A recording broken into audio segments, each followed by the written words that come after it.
Welcome to the WCB webinar series on workplace first aid regulations, presented by the Workers' Compensation Board of PEI.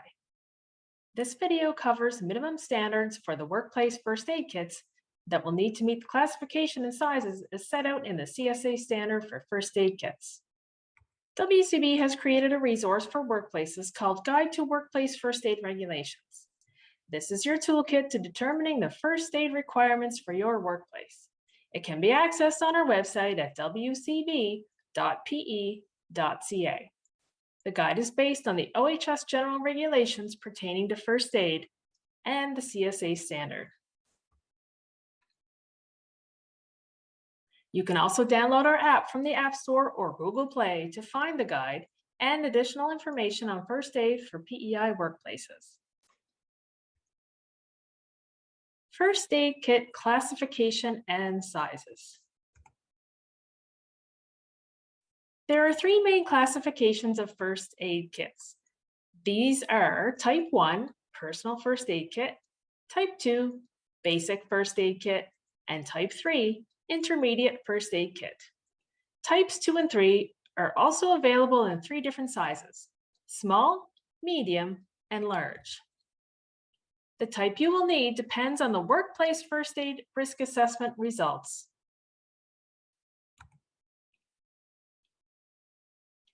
A Type 1 personal first aid kit is needed where your risk assessment identifies there to be a lone worker or workers working in isolation.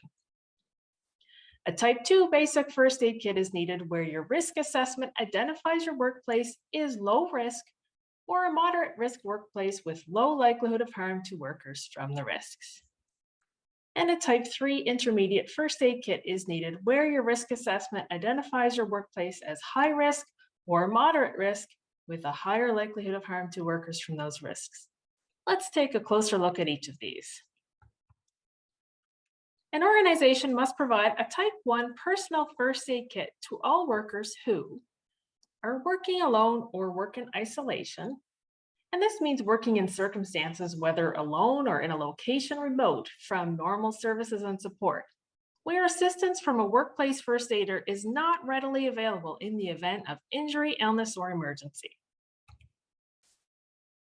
And also must provide a personal first aid kit to all workers who may not normally have access to a workplace first aid kit. Types 2 and 3 first aid kits. As mentioned, the workplace first aid risk assessment will determine the overall level of risk for your workplace. If your workplace first aid risk assessment determines your workplace carries out only low risk work, you will need a CSA Type 2 basic kit. If the risk assessment determines the risk level is moderate level, you will need a CSA Type 2 basic kit or a Type 3 intermediate kit. And we'll see the next slide to see the difference. If it determines the risk level is high level or a combination of all levels, you will need a CSA Type 3 intermediate kit. When multiple levels of risk exist simultaneously, use the higher level risk. First aid kit classification. From this table, you will see the three levels of risk across the top of the table. We have low risk work, moderate risk work, and high risk work.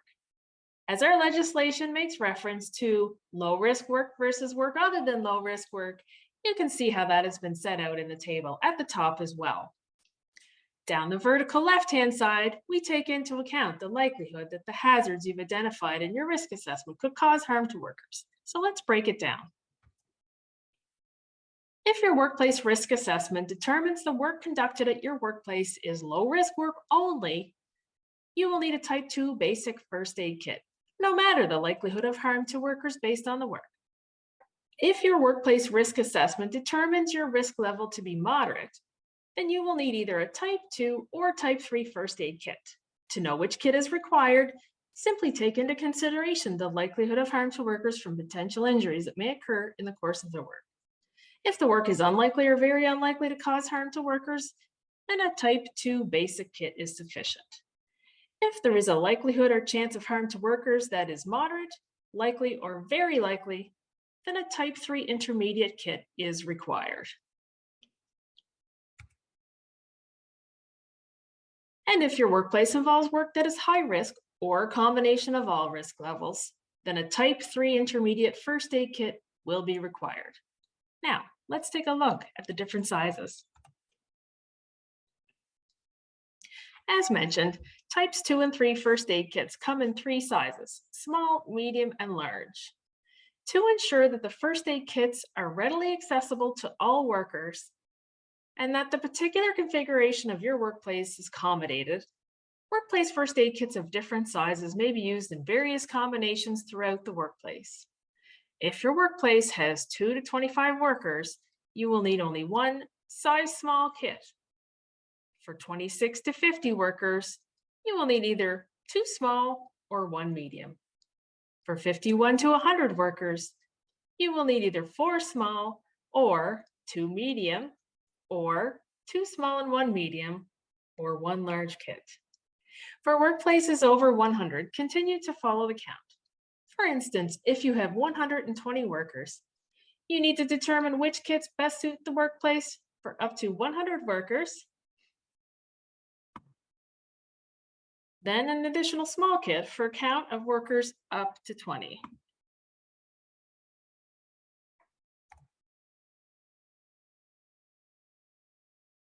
First aid kits for vehicles and boats. The OHS general regulations state that vehicles or boats that are used by or under the control of the employer that are used to transport workers to and from a workplace will require a type 3 intermediate first aid kit.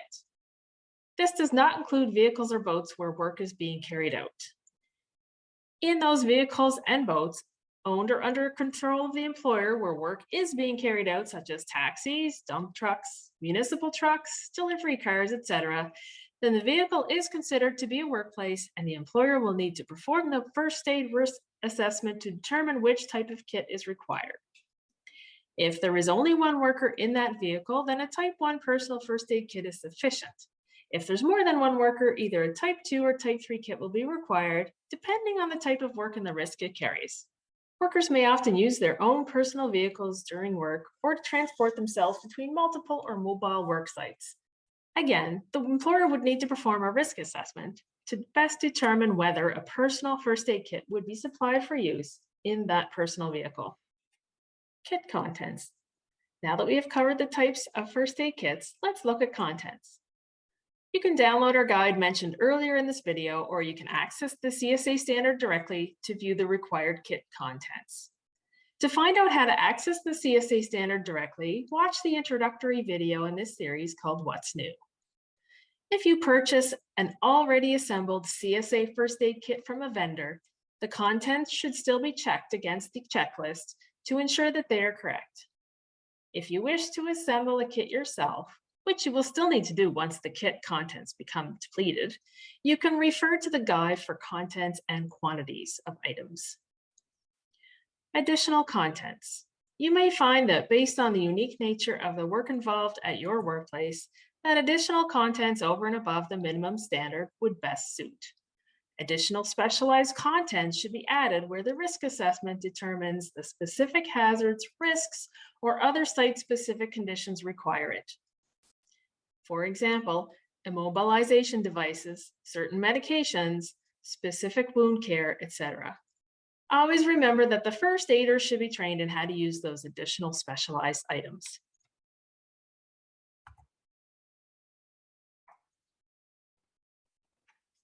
If you are purchasing a CSA kit, be sure to check with your local retailer or online retailer to ensure that the kit is compliant with the CSA standard for workplaces.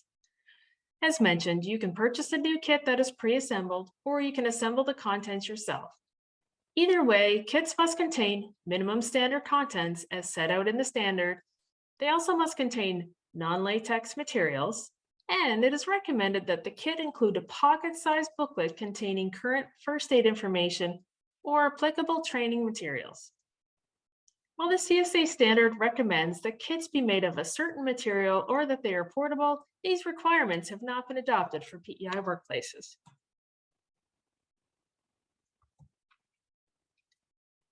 First aid room. When does a workplace need a first aid room? A first aid room is required for workplaces where work other than low risk work is conducted, and there are more than 100 workers regularly employed in any one shift. You may have over 100 workers at your workplace, but if any one shift has less than 100, a first aid room is not required. So, if the only type of work conducted at your business is low risk work, even if you have over 100 workers per shift, you will not require a first aid room. Refer to the general regulations for a list of first aid room requirements and contents. If you have questions, you can reach out to us either by email or phone at the address and number seen on the screen, and we will be happy to assist you. And you can also watch our other videos to further help you understand the requirements in the first aid legislation.